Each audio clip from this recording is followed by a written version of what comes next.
Good morning, and welcome to day 3 of our virtual risk management conference, where today we're focusing on securing the enterprise. I'm Tom Venables, looking a little bit younger there. I'm the practice director for application and cybersecurity for Turnkey.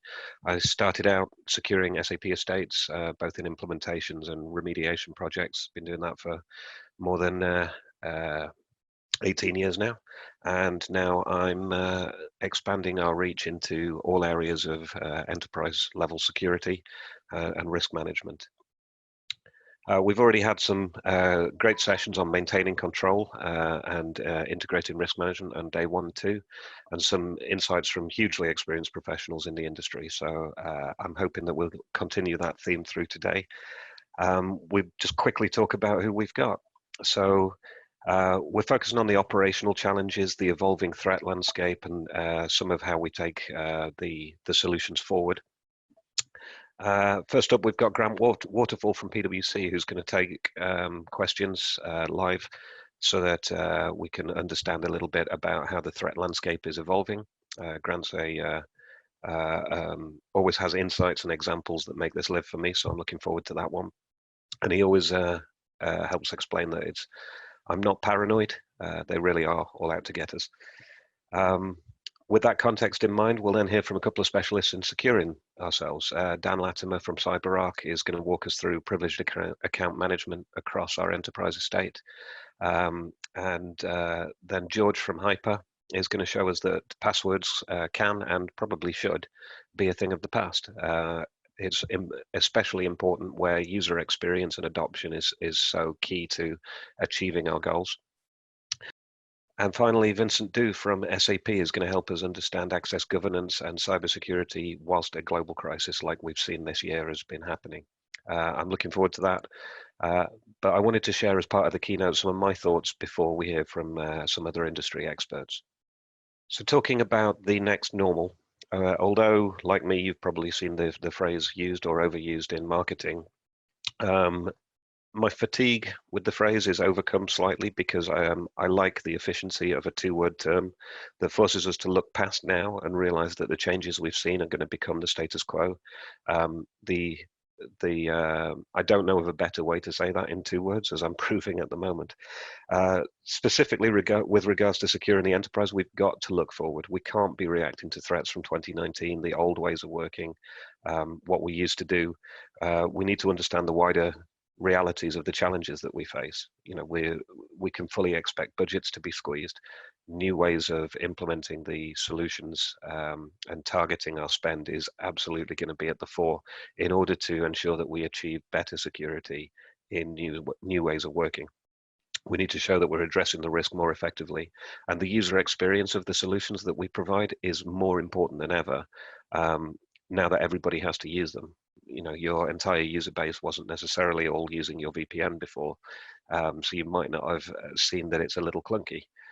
So things like multi-factor authentication, passwordless logon, everything that we're going to be talking about today help us to sell our solutions, if you like.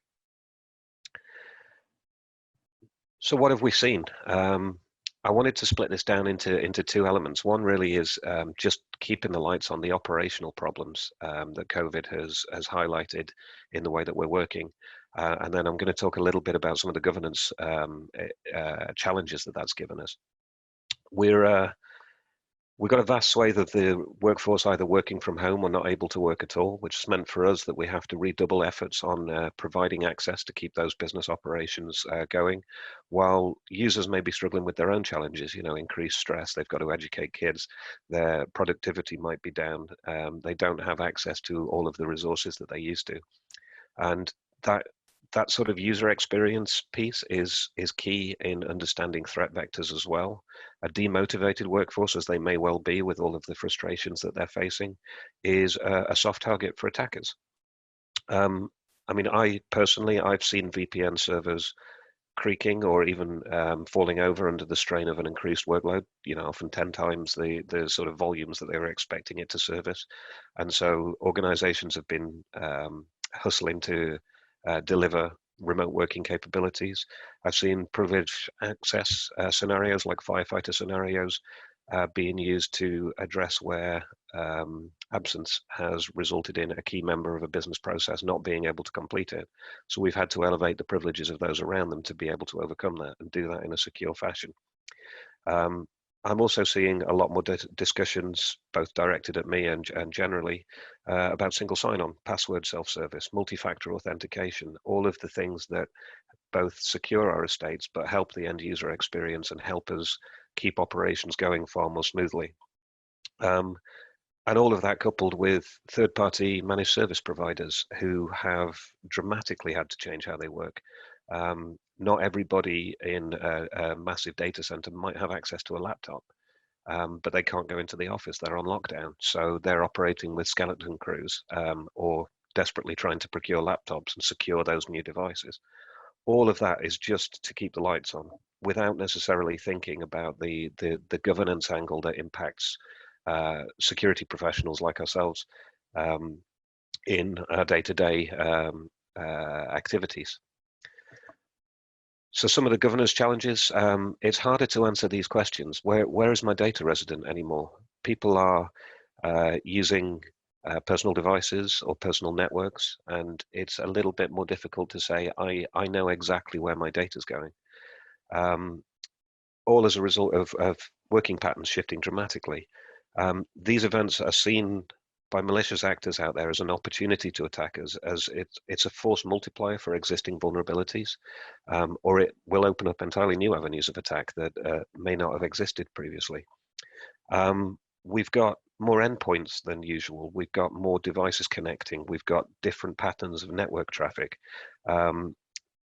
Those devices, those endpoints may be storing organizational data, and data loss prevention is a real challenge for us. Phishing attacks from our threat actors, our APTs, are going to increase because they have a much more reliable method of communication at the moment. Privilege escalation scenarios are going to be invoked more regularly, increasing the load on reviewers. The same is true for SIEM solutions and for endpoint detection and network threat response or network traffic identification and response. Those telemetry solutions are dealing with more data as we change our communication protocols at a technical level, as well as changing our communication protocols at a human level. How are we communicating passwords? How are we sharing critical information with our user base now that they're no longer in the office and within a secure network? We also need to think about the communication template that we use and make sure that we communicate to our users about how we're going to communicate with our users, if that makes sense. If you're going to send an email out that requires information to be entered about COVID tracking, have you been exposed, those kind of things, you need to be clear about your communications to and your template so that they can spot a fake phishing email, that they can and that those communication channels on a technical level are secure. Are we ensuring that we use VPNs, encrypted communications? Are we making sure that we aren't texting people multi-factor authentication credentials, because that's less secure than using some of the other options that are out there, and there'll be more on that later today. We also have an evolving threat landscape. I mean, it's constantly evolving, but it evolves faster when there are vulnerabilities that attackers can exploit. And whilst Grant is probably going to speak to a lot of this, and there's a chance to ask him questions, I encourage everybody to do so. We know that the malicious actors out there love an opportunity like the one that COVID has presented.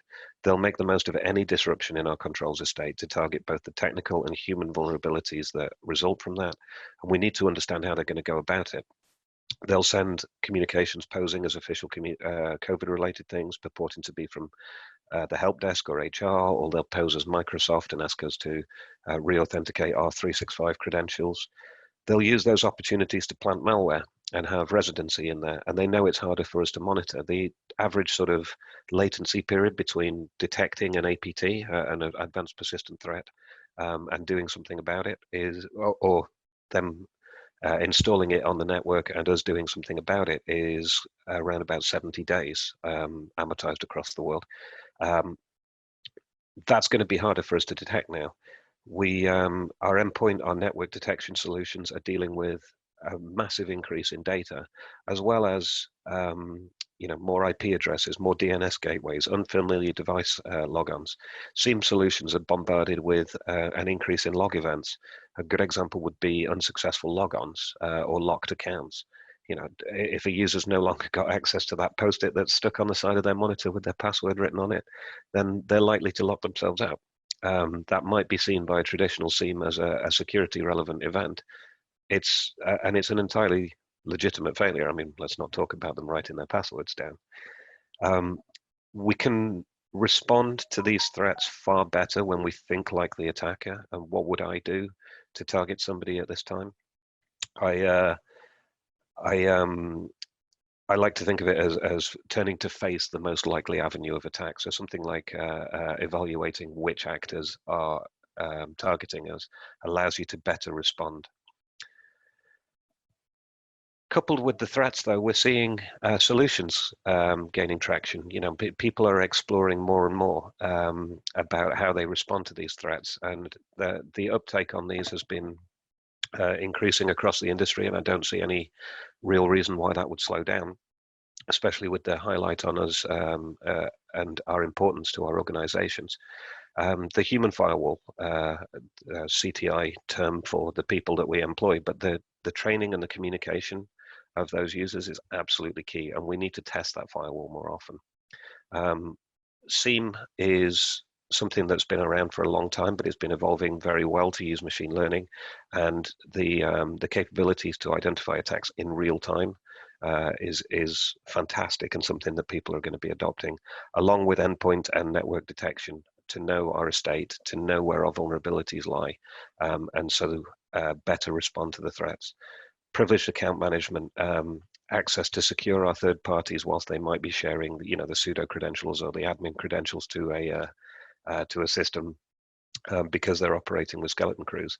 Actually, if we put privileged account management in there, there's a much greater chance that we're operating more securely and providing less of a vulnerability to malicious people out there, and keeping those operations going. And that cyber threat intelligence piece, just to understand where the attack is coming from, to target the spend on defending more effectively and act as a force multiplier for our defenses at the same time as the increased vulnerability is multiplying the effectiveness of the attacks. So what's next? Where are we going from here? Well, it's not all doom and gloom. Our industry and our skill set has never been more important to our organizations. They've never seen such obvious value from us as they are. They're acutely aware of the need for security, and the situation's highlighted where the investment can be made to improve our posture in responding to those evolving threats. I think they understand the threats more, and therefore they understand the need for us as defenders more. We're going to see support for more endpoint detection, better data-driven analytics to target our response to threats,